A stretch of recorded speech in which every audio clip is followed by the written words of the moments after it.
found after I'd worked out a way of healing my own pelvic organ prolapse, it was like I suddenly became a magnet to all these other people that came, and then it got to the point there was so many women. I thought I was going to have a breakdown. I was so overwhelmed by the pain and suffering that all of these women were going through.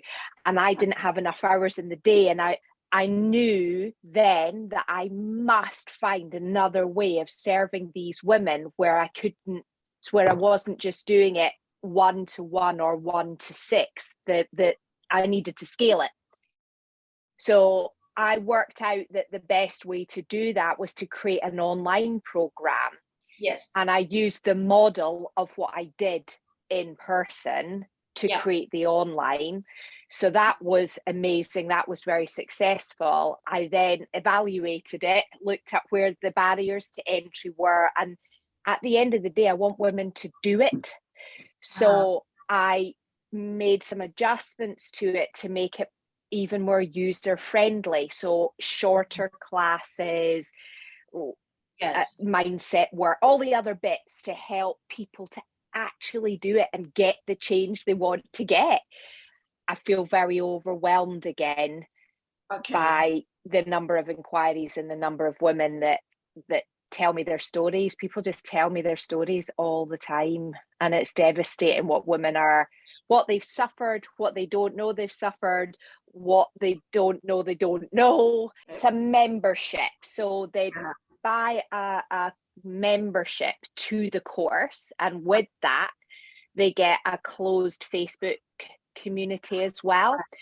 So they have me, I've trained other teachers that are mentoring in the group. I've got the women's health physiotherapist in there. And then we just answer all their questions. I'm polling them all the time to get more information about what they need, and just constantly giving them support and inspiration. So I do what's called Messy Mondays. So I go in on a Monday and just remind them, keep them going. One problem is they've tried doing Kegels for their pelvic floor problem, usually prolapse or incontinence, and they've not worked, and they're still suffering, or their problems got worse. The suffering that women are going through is they have painful intimacy. So when they're having intimate relations, it's painful. They're avoiding it. One of the other things is incontinence. So like stress incontinence, when they go for a run, if they're wanting to be fit and active, which most women are looking to run, and that's probably the biggest one. As I say that out loud, that's probably the biggest thing that comes up, is that they want to be able to run because it's stress relief, it's mindful, it's cheap, it's easy. They can just go and do it. And what happens is they are weeing when they run. When they seek advice from the doctors say, more often than not, they say, well, you need to wear a pad and accept it because of your age, because you're a woman, because you've had children, because you've had surgery, whatever. Accept it. And this is across the board. It's shocking, totally shocking. And time again, this is what happens. And women are told that it's literally just something to accept. And then the other side of it is women with pelvic organ prolapse, they're told they're weak. So women live into being weak. Are you with me? So they're told your pelvic floor muscles are weak. They hear, I'm weak. And they live, and it's too much. It's just too much, because they're not weak. What happens with the pelvic floor muscles is they become imbalanced. Right. If you think about, just imagine a desk worker. So somebody who works all day at a desk and they become stiff, rounded over like this. Right. And you look at them and you go, well, their body isn't balanced because all those muscles at the back have lengthened and they've got stiff in that lengthened state. The muscles at the front have got short and stiff in that state and they're imbalanced, you'd see them and go, well, they need a good stretch out at yoga, or they need to go and do Pilates, or they need to, and you go, yeah, they're imbalanced. We need to stretch that way and strengthen that way. The same applies with your pelvic floor muscles.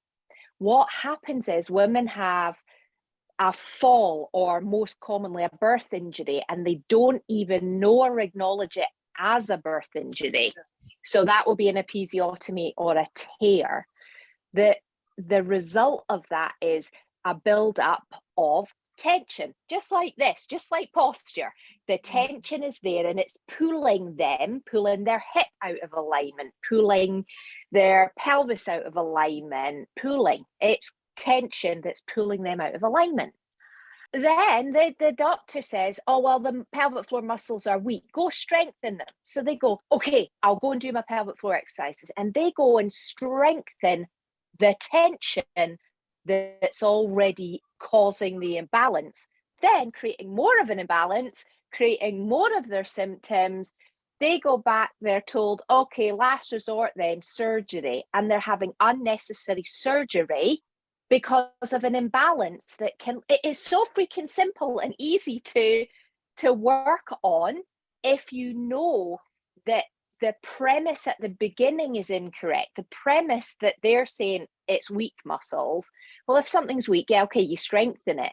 But if it's not weak, it's that whole thing. Is it Einstein that says asking the same question, expecting a different answer, whatever that.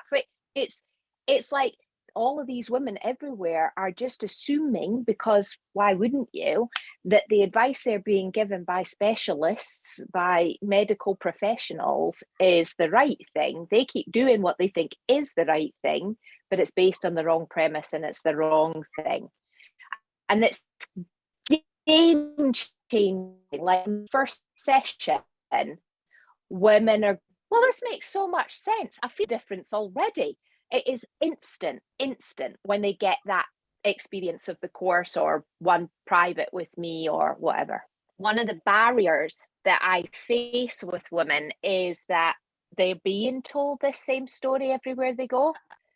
So they are so stuck in this, I'm weak. And I think it relates to everything. And like, seriously, I think that women would be showing up bigger in life and starting amazing businesses and creating change if they didn't feel like they were weak.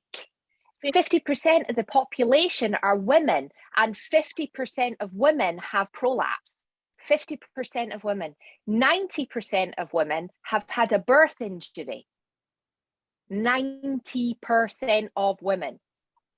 Mind-blowing. And some people don't even know, would never even consider it as a birth injury, let alone understand that that birth injury could actually be causing an imbalance rather than a weakness. Because don't you just, like, you can hear the difference in what it feels when you imbalance. Well, that's something easily fixed. That's not life. Weakness. Straight away, the energy in that word being weakness is very different.